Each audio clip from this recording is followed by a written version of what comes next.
60-an, di sebuah desa kecil yang belum mengenal listrik, malam selalu datang lebih cepat. Lampu sentir menggantung di teras rumah-rumah kayu, menerangi wajah-wajah lelah yang pasrah pada nasib. Di desa itu, hiduplah seorang perempuan bernama Sumi, dengan wajah dan kebaya lusuh, serta mata yang selalu menyimpan harap. Sumi telah hampir 10 tahun menikah dengan Triman, lelaki kalem, penyayang dan dulu begitu setia. Namun, satu hal menjadi luka yang terus digoreskan warga desa.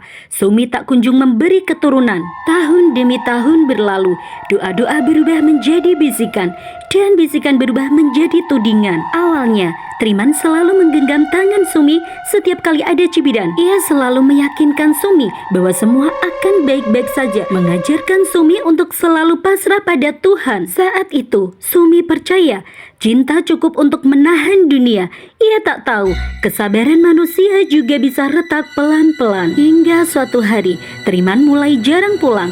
Bau minyak rambut asing menempel di bajunya. Tatapannya tak lagi menetap kepadanya, dan kabar itu akhirnya sampai ke telinga Sumi.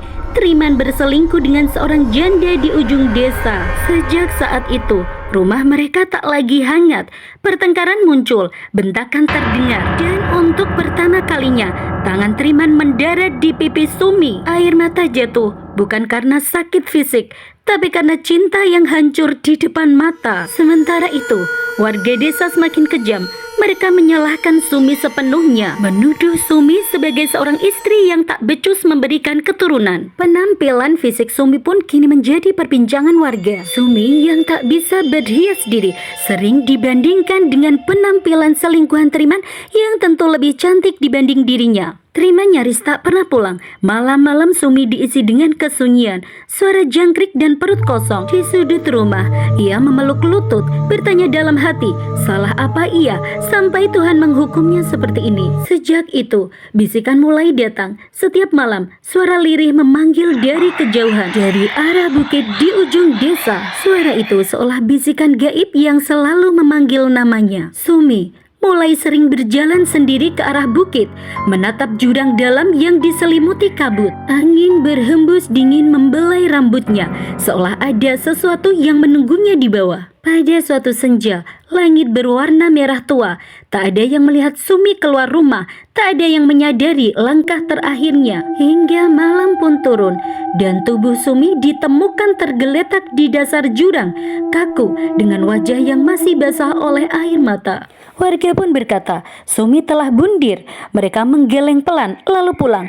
Tak ada doa panjang, tak ada penyesalan, hanya satu nama yang kembali disebut dengan nada menyalahkan. Namun, sejak kematian Sumi, desa itu tak lagi sama. Setiap maghrib, anak-anak mulai menghilang.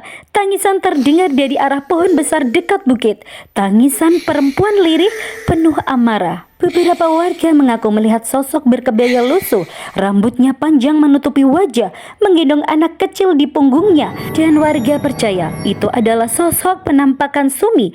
Dan sejak saat itu, orang-orang mengingat satu hal dengan ngeri. Jangan biarkan perempuan menangis sendirian terlalu lama, karena luka yang diabaikan bisa lahir kembali sebagai teror. Dan dari desa itulah nama Wewe Gombel mulai disebut setiap maghrib menjelang.